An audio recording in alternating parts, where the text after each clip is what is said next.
Culture Média. Alors François Bunel, après Gustave Flaubert et Honoré de Balzac, vous consacrez votre 3e numéro des Docs de la Grande Librairie à Virginia Woolf, une figure majeure de la littérature anglaise, mais qui est tout de même moins connue que Flaubert ou Balzac en France. Pourquoi elle ? Eh bien parce que ce qui m'a beaucoup frappé, c'est que les jeunes sont en train de s'emparer de Virginia Woolf depuis quelques années d'une façon absolument intéressante et salutaire. Et puis aussi parce que d'abord c'est un grand écrivain, une grande écrivaine, peut-être un peu méconnue et sur laquelle on a beaucoup mis des étiquettes. Et moi ce que j'aime bien, comme vous d'ailleurs, c'est de prendre un burin, vous voyez, un marteau, et de taper dessus pour faire voler les étiquettes afin de retrouver la pureté du portrait.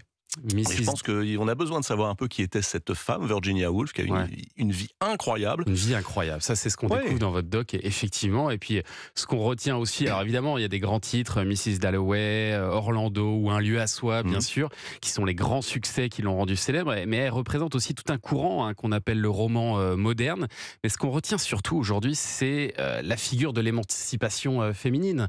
On parlait pas encore de féminisme peut-être à l'époque, mais elle fait partie des fondatrice de la pensée féministe. Alors on en parlait déjà un petit peu, mais elle n'a jamais voulu se mettre cette étiquette sur le dos, même si effectivement elle l'a fait. Voilà, et c'est ça qui est intéressant. C'est quelqu'un qui a défié toutes les conventions, y compris les étiquettes qu'on pouvait lui coller quand elles étaient à juste titre. On est à une époque où justement la femme, on est à la fin du 19e siècle, début 20e, et j'allais dire quasiment soumise à tout. Faut se rendre compte que cette femme, Virginia Woolf, veut écrire, on le lui interdit. Elle est interdite de bibliothèque, elle peut pas aller lire. Elle n'a pas d'endroit pour étudier. On lui refuse l'accès à l'université et c'est assez drôle. Elle a un frère qu'elle adore, Toby, qui va mourir très jeune, à 26 ans. Ce sera un de ses grands drames. Et le soir, quand ce Toby sort de Cambridge, où il est lui à l'université, elle lui demande de lui réciter ses cours. Et elle apprend comme ça. Vous voyez, donc on est face à quelqu'un qui, très jeune, très très jeune, va s'instruire par elle-même, s'inventer une vie, et puis décider également que ce ne sont pas les autres qui choisiront pour elle. Et vous avez parlé de la mort de son frère, qui est l'un des drames de sa vie. Elle a eu beaucoup de drames dans sa vie, et votre doc, c'est aussi le portrait d'une femme qui est torturée, qui perd donc ses parents assez jeunes, qui tombe dans une dépression profonde, et puis on comprend dans votre film que finalement c'est l'écriture qui va l'aider, qui va la sauver tout au long de sa vie. L'écriture sauve, au sens littéral du terme. Alors comme vous savez, quand on dit ça, oui, l'écriture m'a sauvé, il y a toujours un petit côté grandiloquent, un peu pompeux, oui, un petit peu pompeux. On se dit, oui, bon, d'accord, très bien, ça fait partie des clichés, des manuels de littérature. Et en fait, non. C'est vrai. Virginia Woolf est quelqu'un qui est tout à fait dans ce qu'on vit aujourd'hui, c'est-à-dire que très jeune et à plusieurs reprises, elle est abusée, violée par son frère adoptif, à plusieurs reprises, un demi-frère. Elle ne dit rien et il faudra des années pour que ça ressorte. À l'époque, il n'y a pas de diagnostic, il n'y a personne, il n'y a absolument personne vers qui se tourner. Et il faudra qu'elle décide de s'émanciper aussi de toute la vie familiale en allant vivre dans une espèce de communauté qui est un peu les hippies des années 70 avant l'heure. On est dans les années 20, ils habitent tous ensemble. Vous retrouvez d'ailleurs un prix Nobel d'économie, un futur prix Nobel, John Maynard Keynes, type qu'on se dit très sérieux. Et en fait, tout ce monde vit ensemble, couche ensemble beaucoup aussi. Oui, c'est une espèce de phalanstère, un truc où on expérimente une vie sexuelle et une vie intellectuelle avec une idée très simple qui est que plus ma vie sexuelle est débridée, plus la créativité peut l'être. Alors c'est une partie de la vie de Virginia Woolf. Et c'est à partir de là qu'elle se rend compte que peut-être ce qu'elle a vécu dans son enfance, va falloir en parler. Elle n'en parle pas directement, ce sera dans son journal, un journal largement expurgé par son mari, un type extraordinaire, Leonard Woolf. Il est extrêmement timide. Il réussit à lui faire une demande en mariage, il se marie, mais Virginia a des amours qui sont des amours homosexuels. Elle aime les hommes, elle aime les femmes, elle choisit, encore une fois, sa vie. Et lui va se dédier entièrement à elle, et notamment à identifier ses troubles. Alors on va dire, oui, mais c'est un monstre, il va l'empêcher d'avoir des enfants. Oui, évidemment, parce que si elle en a, elle retombe dans une dépression sans fin qui conduira à son suicide. Et on va continuer à parler de ce documentaire exceptionnel sur Virginia Woolf qui est diffusé demain soir sur France 5. François Bunel, vous êtes avec nous jusqu'à 10h. Et dans une minute, Jean-Luc Lemoyne nous rejoint pour sa session de rattrapage. À tout de suite sur Europe 1. Europe 9h, 11h, Culture Média tous les matins sur Europe 1 et Thomas Hill, votre invité. François Bunel ce matin. Eh oui, je reçois ce matin l'inénarrable François Bunel. J'essaye de monter un peu mon vocabulaire. Virginia Woolf fait partie de ce cercle très restreint des grands écrivains. Elle a changé la forme du roman classique. Vous lui consacrez un grand documentaire diffusé demain soir sur France 5. Et pourtant, ce qu'on apprend dans ce doc, c'est que son entrée en littérature, elle n'a pas été fracassante. Il aura fallu attendre une bonne dizaine d'années avant qu'elle trouve son style, Virginia Woolf. C'est rassurant, non? Pour tous ceux qui nous écoutent. C'est vrai.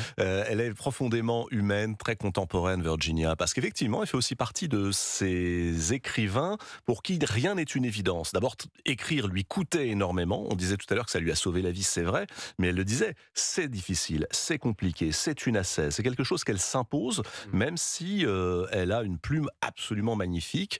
Mais effectivement, les premiers pas sont tardifs, aussi parce que c'est l'époque, et que, encore une fois, on est à une époque où, je vous le rappelle, les femmes écrivent peu.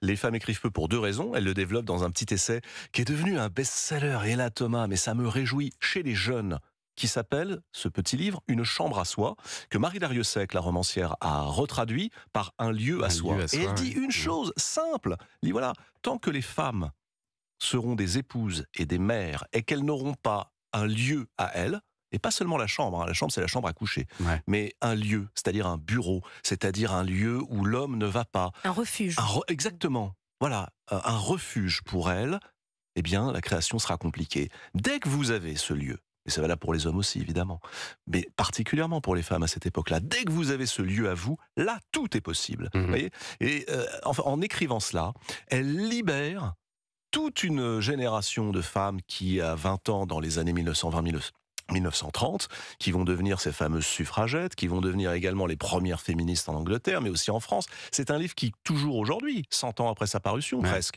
a une actualité, une force, une puissance de libération inouïe.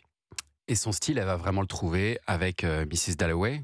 C'est vraiment le livre qui change tout pour elle. Oui, alors c'est un livre, quand on le lit comme ça pour la première fois, on se dit tiens, c'est un peu expérimental. C'est ce qu'on appelait le flux de conscience. Vous savez, elle a été très très impressionnée par un livre qu'elle a détesté. Ça, j'adore aussi chez Virginia. Elle est éditrice, elle va devenir une des grandes premières éditrices femmes en Angleterre. Et c'est l'époque où on publie James Joyce, qui écrit ce livre démentiel et génial qui s'appelle Ulysse et qui raconte les déambulations d'un Ulysse moderne dans les rues de Dublin, déambulations entre le bordel et le bistrot. Bon, bref. Mais tout ça dans un flux de conscience qui fait 600 pages. Bon, elle déteste. Elle le lit une première fois, elle trouve ça, mais illisible. Illisible. Et en même temps, elle est fascinée par ça. Et au même moment, il y a Marcel Proust, qui réinvente aussi par la longueur de ses phrases, par la capacité à plonger dans l'âme de ses personnages, par la capacité à se poser la question de savoir pourquoi on est obsédé par une femme alors qu'elle n'est même pas notre genre. Voilà. Elle lit ça et elle se dit, mais en fait, je dois aussi me libérer de tout ce qui m'empêche de parler d'amour, de sexualité. Quand elle écrit Orlando, à la fin des années 20, 1930, eh bien, c'est le premier livre qui met en scène ce qu'on appellerait aujourd'hui quelqu'un qui est transgenre. Voilà. Elle est donc profondément contemporaine pour aujourd'hui, révolutionnaire pour l'époque. Et puis, elle a un style qu'elle met du temps à peaufiner, qu'elle met du temps à trouver, et qui est un style un peu introspectif, on dirait aujourd'hui. Il s'agit de comprendre qui on est, et pour comprendre qui on est, parfois, il faut écrire ce qu'on vit. Il en parle bien, François Bunel de Virginia Woolf. Il va vous donner envie de lire son œuvre, de la découvrir demain soir sur France 5. Est-ce que vous savez déjà quel sera le prochain documentaire, à qui il sera consacré? Moi, ce qui m'intéresse, c'est les météores. Virginia Woolf se suicide tôt, finalement, dans la vie. Et il y en a un qui sera le prochain, qui est un météore. Il a tout fait en 10 ans. En 10 ans, il a écrit 300 contes et nouvelles. Et il est mort à 44 ans. Main sur le buzzer, Thomas. Un 10 en bas de notre écran, non? Voilà. C'est Maupassant. Maupassant qu'on prend pour un aimable... Guy de son prénom. Oui, voilà, Maupassant qu'on prend pour un aimable conteur qui fait de la chasse et des contes qui se passent dans le bocage normand, alors que pas du tout. C'est celui qui a révolutionné aussi le regard sur les humbles, les gens de peu, les prostituées, les mendiants, les rempailleuses. Et c'est une histoire complètement folle. La vie de 10 ans Maupassant. seulement Ouais, Maupassant. Incroyable. L'une des raisons qui vous a fait arrêter la présentation de la grande librairie, c'est le cinéma, François Bunel. Après avoir réalisé un film sur l'écrivain américain Jim Harrison, vous avez un autre projet dans les tuyaux. Vous commenciez à l'évoquer tout à l'heure avec Jean-Luc Lemoyne. C'est l'adaptation du roman On était des loups de Sandrine Colette, qui sera votre première fiction pour le cinéma. Vous en êtes tout de ce projet aujourd'hui? Mais j'en suis le temps du cinéma, et alors ça c'est extraordinaire parce que Ça on a vous change, l'habitude. hein. Mais oui, Ouais. mais oui. La Grande Librairie, c'est une émission, j'allais dire Hebdo, quotidienne. ouais. Pour moi, Ouais. c'était quotidien. Je C'était un lisais tous boulot les de tous les jours, jours. un livre, parfois plus, et ça a duré 15 ans. Donc vous imaginez, quand vous avez cette adrénaline, cette chance aussi de pouvoir parler toutes les semaines Ouais. au public des livres qu'on a aimés, tout à coup, le temps du cinéma, c'est exactement l'inverse. C'est-à-dire que ça fait 1 an et demi maintenant que je suis sur le scénario. Le scénario est terminé. Je l'ai écrit d'ailleurs avec ma compagne, Ouais. Delphine de Vigan. Ouais. Et puis le tournage débutera l'été prochain, Ah oui, donc c'est Au parti Canada. là. C'est parti. en Amérique du Nord. Oui, L'été c'est prochain, parti. et ça sortira en 2026. Ah bah ça sortira quand on sera terminé, vous savez. Il faut faire les choses, pas tellement pour qu'elles existent un jour, il faut les faire pour les faire. Bon, restez avec nous, François Bunel, pour commenter l'actualité des médias dans un instant.